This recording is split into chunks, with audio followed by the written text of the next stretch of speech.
everyone. So, welcome to our video podcast. So, and before we start, I would like to introduce myself, Nicole Alfaro, Almira, Liza May. Ashley Nicole, I'm Layan. So, for today pong podcast natin is meron tayong makakasamang isang manager ng resort dito sa San Felipe.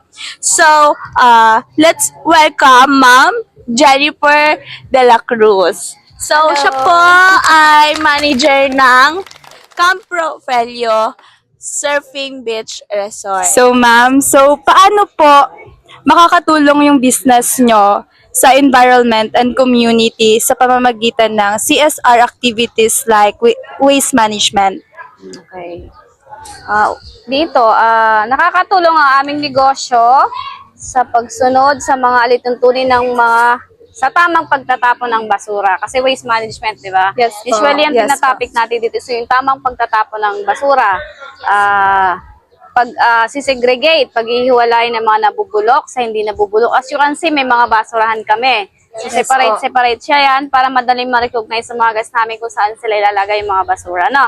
Tapos yung mga nabubulok, ginagawang pataba. Kasi meron project ang LGU San Felipe na gagawin siyang pataba. So, just in case gusto nyo magtanim ng halaman, meron kasi kami lote sa kabila, pwedeng gamitin siya.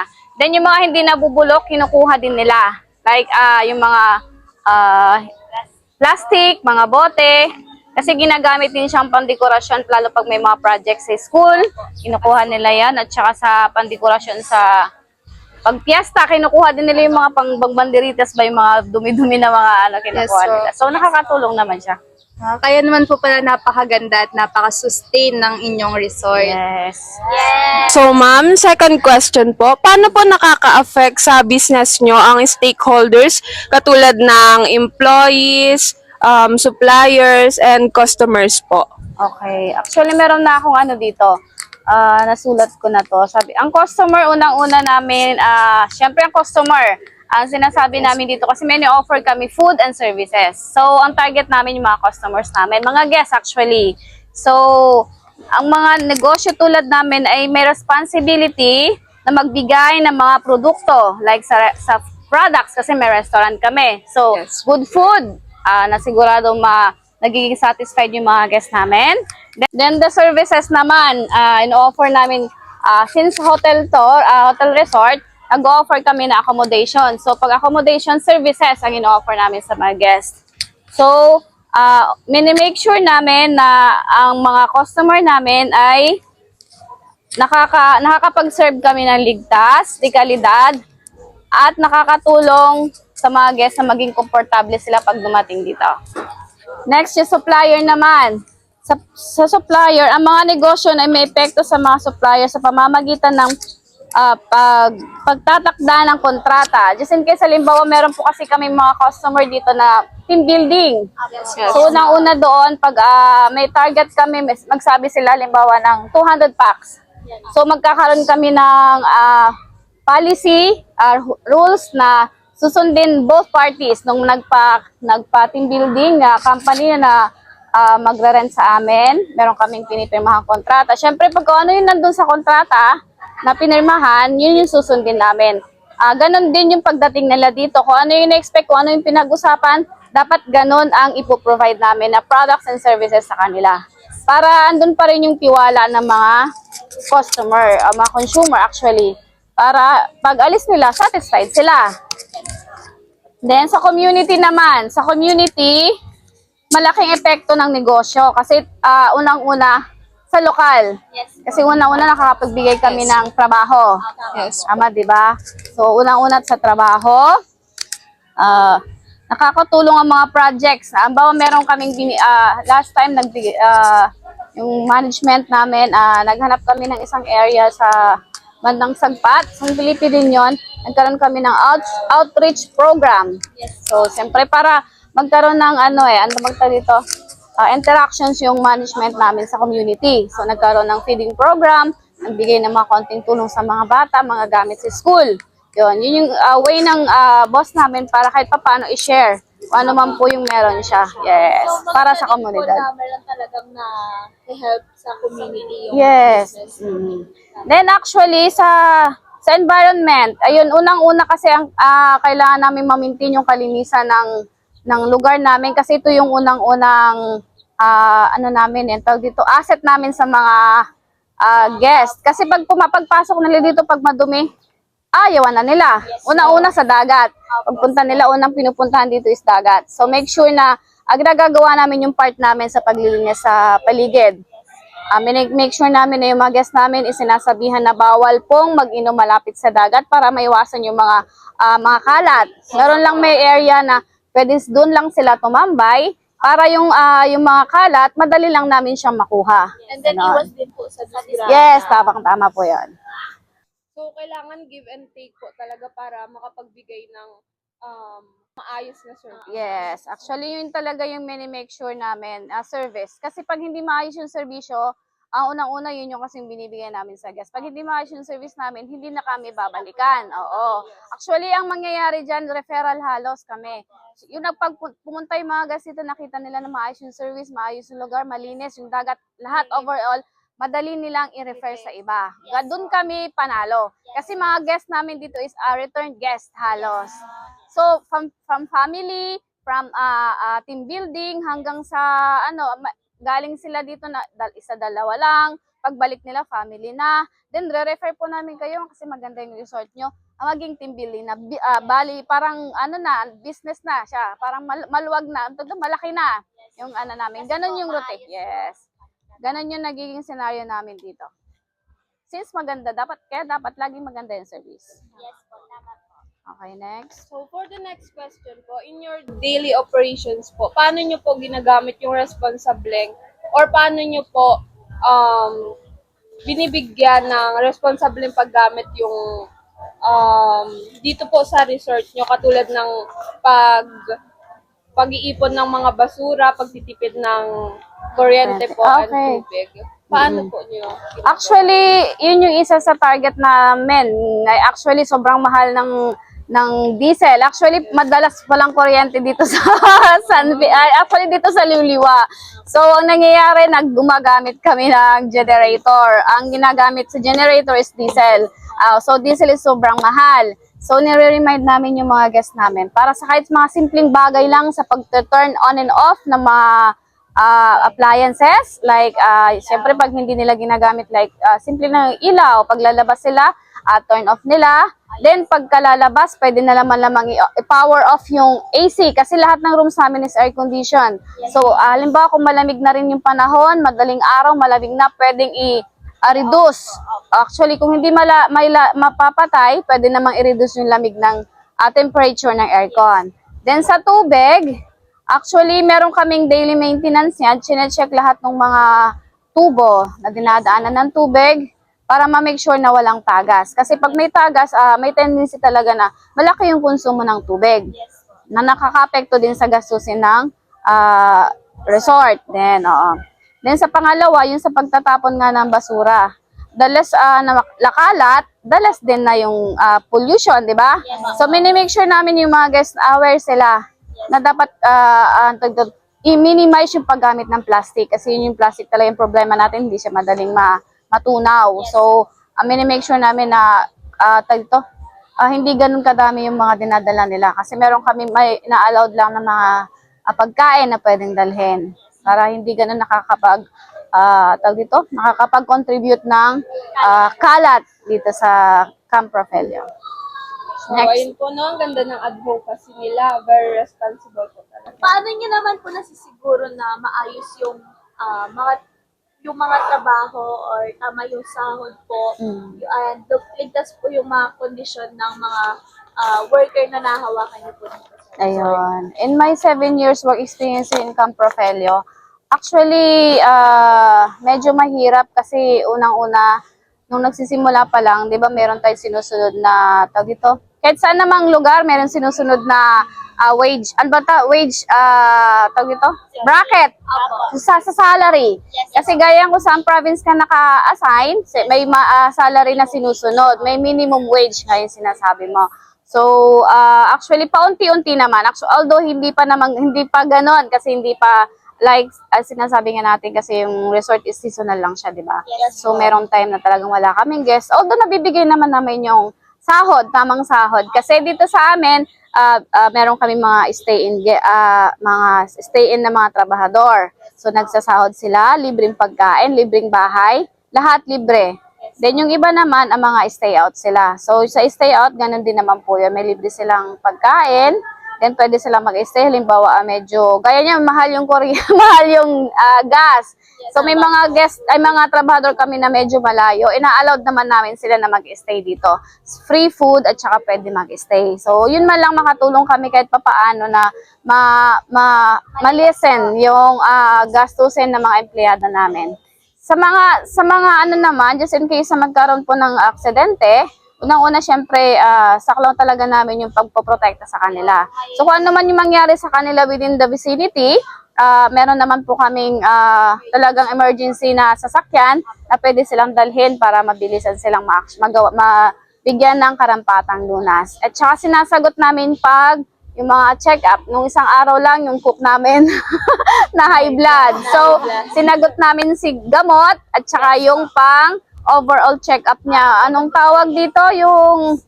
Ano bang tawag doon pag chine-check up yung blood chem? Yun. Actually, umabot ng 5,000 plus yung blood chem niya and the medicine, sinagot po ni Camprofelio. Walang bayad. So, ang ganda din po talaga ng benefits na nakukuha ng mga workers dito. Actually, yun naman talaga ang dapat. Kasi hindi naman gagana ng maayos ang isang company, especially malalaking company, kung hindi dahil sa pagsasakripisyo ng mga empleyado. So, dapat lang talaga na ibigay natin sa kanila kung ano yung nararapat na benepisyo at tulong na maaring iabot sa kanila. So, alaga nyo po yung mga employees mo. Yes, actually, yung mga empleyado namin dito, matatagal na sila. Oo. Actually, unang-una din advocacy namin, like si Nicole, bali dito siya nagpa-part-time job. May mga, meron kaming mga on-call workers, kasi meron kaming bar paggabi, merong Friday and Saturdays, meron kaming mga students na sinusuportahan, nag-aaral sila dito. Nag-aaral sila while working. So, nakakatulong din kami kahit papaano sa kanilang panggastos sa school. Yan. So, ang ganda din po kasi may benefit din siya pagdating sa students kasi nakakatanggap din sila ng work. So, meron silang income. Yes. Lalo na kung sila is solo self-living. Yes, oo. May mga estudyante kami dito na walang tatay, may mga ganon, separated. So, talagang nangyayari doon, kailangan nilang mag-working student. So, talaga advocacy ng boss namin na kung sige tanggapin basta kaya namang ipagsabayin ang pag-aaral at trabaho na hindi makakaapekto yung oras ng pasok nila sa pagsapat na trabaho. Yes. So, next question po is, paano nyo po inahanda yung resort sa posibleng problema or risk na pwedeng mangyari in the future? Meron po ba kayo nakareservang solusyon? Oh yes, actually, kasama yun sa mga binibigay. Actually, meron kaming laging training from LGU San Felipe na maging aware dapat sa mga risk factors na pwede makaapekto sa business namin na to, like resort na to. Una-una yung calamity. Yes po. Diba? Pag nagkaroon tayo ng mga, bagyo. So, ano yung solusyon? Unang-una dapat alam natin yung evacuation plan. Kung saan natin dadalahin yung mga guests natin just in case magkaroon ng ganun senaryo. Kasi, nasa dagat tayo. So, yung storm surge, yung sinasabi. So, nagkaroon ng lindol. O, di ba usually lumalaki ang alon. So, anong unang-unang gagawin? I-address yung mga guests. Sasabihin agad na kailangan po natin kailangan mag-evacuate sa isang lugar, magsama-sama po tayo dito, pupunta sa mas mataas na lugar. From here, yung mga guests namin na nandito sa mas malapit, dito namin sila nilalagay sa third floor namin kasi mas mataas. So in case man lang na lumaki yung tubig, kasi talagang nangyari sa amin dati yun, pero hanggang tuhod lang naman, umabot siya dito. So lahat ng mga guests namin from there, dilipat dito para mas safe sila. Yes, laging may emergency plan. At saka unang-una yung pagka nagkaroon ng mga aksidente, syempre dapat merong may alam sa unang-unang first aid, di ba? Kailangan may marunong mag first aid. Kung may nalunod, merong lifeguard. na mag-aasikaso sa kanila, may first aid, may mga gamit dapat laging pinoprovide.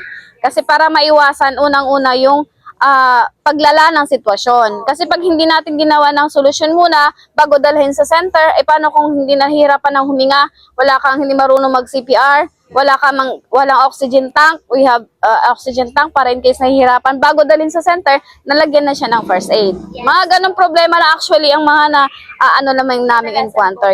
Yes. Tapos yung mga sinasabi nga natin mga karamihan talaga yung actually hindi pa naman ganun nangyayari, 'di ba, yung mas malalang mga kalamidad. Pero although yun nga sinasabi natin, dapat meron tayong evacuation plan dapat. Tsaka ina-advise naman kami lagi ng LGU kung ano yung dapat namin gawin. Yes, during ng summer, ang kadalasang calamity na nangyari sunog. So, lagi kaming binivisit ng BFP, dapat laging may mga fire extinguishers. Train yung mga empleyado namin kung paano gumamit. At saka, yes. Tsaka lagi chine-check nila yan, yung dapat safe yung pagkakabit na lakitan nyo madaming ilaw. So, dapat laging maayos ang pagkakabit niyan para maiwasan yung sunog. So naniniwala po ba kayo na ang managers ay parang stewards or tagapangalaga ng may-ari ng resort? Actually, yun naman talaga ang trabaho ng manager. Kasi unang-una, ang kumukuha ang isang may-ari para ma-manage niya yung negosyo niya. Malisin yung trabaho niya. Pero hindi natin pwedeng sabihin na lang. Kasi actually, kung walang manager, hindi makakapag-operate ng maayos ang isang company, isang business, kung hindi maayos yung pagpamamahala ng manager. Although andyan si CEO, andyan yung may-ari, iba pa rin yun siya kasi yung actual na may interactions sa paggamit ng resources, sa pamamalakad ng mga tao, paano yung trabaho, pagbabantay. Kasi hindi usually na ginagawa ng ng may-ari. 'Di ba? Usually ang tinitingnan lang talaga niya is yung overall. Oo, titingnan niya lang kung overall kumita ba tayo. Eto ba? O sige. Pag nakita nilang kumita, okay, good. Sige, hindi wala na silang sasabihin. Pero pag medyo nalugi, doon na papasok yung bakit nalugi. So, ibig sabihin, hindi nagtatrabaho na maayos si manager. Ganun lagi. So, ang manager lagi kaya dapat ang responsibility talaga ng manager talagang make sure na kikita ang negosyo ng may-ari. Yes.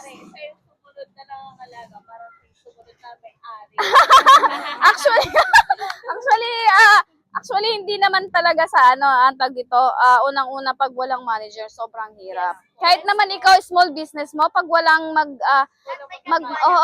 kailangan pa rin may katiwala kasi hindi 24 hours na naandyan ka. Lalo kung madami kang negosyo, hindi mo siya matututukan, kailangan merong mamamahala. So, pero yung pamamahala na yun, make sure na yung pinapamahalaan mo is marunong sa lahat ng bagay. Parang pag-aayos ng resources. Siyempre, kailangan make sure niya na nagagawa niya ng maayos yung trabaho niya. Diba? Na tawag dito, napapasunod niya yung mga tauhan. Although nabibigay mo din dapat ang pangangailangan ng mga trabahador mo. Siyempre, hindi lang laging para sa may-ari. Dapat nandun ka rin lagi, iniisip mo yung kapakanan din ng mga empleyado. Kasi empleyado ka lang din di ba? Hindi ka pwedeng magsabi na laging dapat mauuna si may-ari. Siyempre dapat nasa gitna ka lagi, no? Para ma-meet natin ang satisfaction ng may-ari at sa mga empleyado. So kasi pag binigay mo ng tama kung ano yung nararapat sa mga empleyado, madali mo lang silang mapapasunod. Madali lang natin mapapatakbo ang isang negosyo kasi satisfied sila Kasi ikaw kung hindi binigay yung magtatrabaho ka na maayos, diba hindi? Oh, hindi maayos ang pakikitungo sa'yo ng may-ari, ng manager, magtatrabaho ka ba ng maayos? Diba hindi? Unang-una pa doon gagawin mo doon parang, ba itong mga to? Diba ang daming complaints? Aside from yung makakakuha ka ng complaint from guests, makakakuha pa ng complaints sa mga empleyado mo. Ang hirap magtrabaho pag ganun yung senaryo. Diba? Actually, 2018 na buo to So, makubo-kubo pa lang si Camp Rofelio, andito na ako. 2019 ako nag-start. So, parang ilang months pa lang sila, napunta na ako dito. From dishwasher. Alam mo yung trabaho ko dito? Service crew lang ako. Although tapos ako ng BS HRM from RMTU pa. Yes, graduate ako ng RMTU. Now, Princeton na. Yes. Yes. Graduate ako dyan. Kami yung first batch ng BS HRM. Si Ma'am Orgy, yung ano ko din namin noon.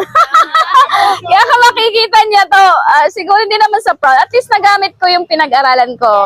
From pinakamababang position hanggang sa naging manager ako. Yes. Kaya alam ko yung pakiramdam kung paano maging empleyado, kung paano ka utusan, then from paano ka mag-manage na ng tao. No? So, yun lang naman yun. Kaya kahit sinong tatanungin nyo dito sa mga empleyado ko, isa lang naman yung impression nila. So, hindi ko nasasabihin. Siguro kasi tumagal naman sila sa pamamalakad ko. Ano po, bakit po mas tumatagal at yumayaman ang mga negosyo na meron pong tamang corporate governance or yung pamamalakad po sa isang business? Okay.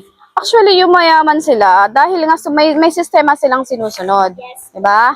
Kasi unang-una doon pagka sinusunod mo yung system, kahit saan namang diba? May process, may step-by-step process na sinusunod, mas madali na lang sa isang negosyo. Kasi nga hindi gagayan sa decision making. So, pag sinabi natin na maayos yung pagdidesisyon, paggagawa ng mga strategies para mas mapaangat si negosyo, Yes. so mangyayari doon, magkakaroon ng more profit. Diba? Kasi nga maayos yung sistema nila kung paano nila i-keep yung pera nila, yung kita nila, kung saan dapat ilagay. Gaya nito, unang-una nag-start kami, maliit na kubo lang. Yes. So from there, yung kita ng Camprofelio, inipon muna siya, then nagpatayo ng building. So ganon, step by step. Yung kita hindi iniipon sa bangko, ginawa pinangpatayo ng building. Yeah. Para yung halimbawa, yung 12 namin na pinag-start na mga kubo lang, naging building siya. So si building, nung nagawa si building, nanganak, mas lumaki yung income. Yes. Oh, 'di ba ang ganda ng decision making ng may-ari? Kasi hindi niya inipon yung pera para mabawi yung para mabawi niya agad yung ininvest niya. Ginawa niya, ininvest niya muna sa mga kwarto. Yes. Then invest. Pagkatapos nun, di kumita si building, nagpatayo siya nito mga small TP houses. Di nadagdagan from 15, from 20 hanggang sa nadagdagan si rooms. Ayan, naging 35 rooms na kami. So, the more na maraming rooms na na-provide, the more na mas malaki ang kinikita. So, yun yung magandang naging desisyon, unang-unang desisyon ng boss namin. So, imbis na ipunin na lang niya si pera niya, so ginawa niya, in-invest niya sa mga rooms para more rooms ang makakapag-provide ng money. Then, pangalawa, nakita niya na maganda yung market sa near beach. So, nagpatayo siya ng bar. So, kami ang may pinakamalaking bar dito sa Liuliwa. So, every Friday and Saturday, we have nightlife, which is yun yung talaga yung isa sa attractions namin. Yun yung pinaka-ahead namin sa ibang mga resorts. So, magandang mindset yon, di ba? Kasi unang-una doon, inisip niya, yung magiging, Yung competitive. magiging, yung magiging lamang niya sa mga kakompetensya niya. Kasi yung ibang resort, may pool, may rooms. Meron ba silang bar? Wala. Okay, yun. Yung advantage na. Yes. Kaya unang-una doon, pag may mga malalaking companies, ang una kasi na hinahanap is yung malaking, malaking conference hall. Although hindi siya aircon, at least yung hangin. Kaya namin ma-accommodate na nasa 200 packs, pwede sila mag-seminar sa baba. Yes. So, yun yung iniisip ng sir namin. Then after seminars, pagdating sa gabi, pwede na silang magwalwal. Yes. Ayun. So, mga ganong bagay, iniisip lagi. Kaya, kung yung may-ari, marunong talaga siyang mag-isip, kailangan talaga. Kaya lalo silang nadadagdagan yung kita nila kasi nga meron silang mga willing silang nung mga new ideas. Yes. Dapat lagi kang open. Makikita mo kasi sa araw-araw na senaryo, ano kaya, iniisip nila, ano kaya yung maganda para mas maging ahead ako sa iba. Yes. Ano po, per night dito? Rooms! Mga rooms! Actually, meron naman kami mga affordable rooms. Nag-start siya ng 3,500. Couple rooms na yon with free breakfast. Air-conditioned lahat ng rooms namin. Then, may own bathrooms na rin siya. So, from 3,500 hanggang 16,500. Kaya ayaw namin na nag-iisa. Kaya, ang pinaka-room namin talaga na pinakamaliit is couple. So, dapat lagi. Kaya, dapat laging may kasama. Kung walang kasama, Madami naman dyan. Iba, pwede maghanap. Yeah, oo. Companion lang naman, oo. Dito na lang kayo sa Camp Rogelio. Thank you so much po for giving your time to us na ma-interview po namin for this podcast. Okay. I hope po nag-enjoy ka din na na-interview namin. Yes, actually. Tonight, dahil kami. Actually, ginabi na tayo. Oo. At okay, thank you din sa pagbibigay nyo ng time din sa akin para marinig ko ano man yung pwede kong i-share sa inyo. Although, karamihan sa sinabi ko is through my experiences, which is totoo naman talaga siya, no? Which is So, mas maganda po. yeah. Oo, based on experience siya. Although may mga bagay na hindi na natin na matagal, syempre matagal na rin ako nag-aral, nabigay ko lang naman talaga yung ideas ko kung ano yung nasabi ko based on my experience. Na sana makatulong sa inyo, your future. Very Yes. helpful, ma'am. Yes. So much. Okay na? Thank you po. Okay, thank you so much. Thank you po, ma'am. Thank you po. O yan, malay nyo balang araw, kayo yung papalit sa akin sa Camp Rogelio. Ay, Yeah.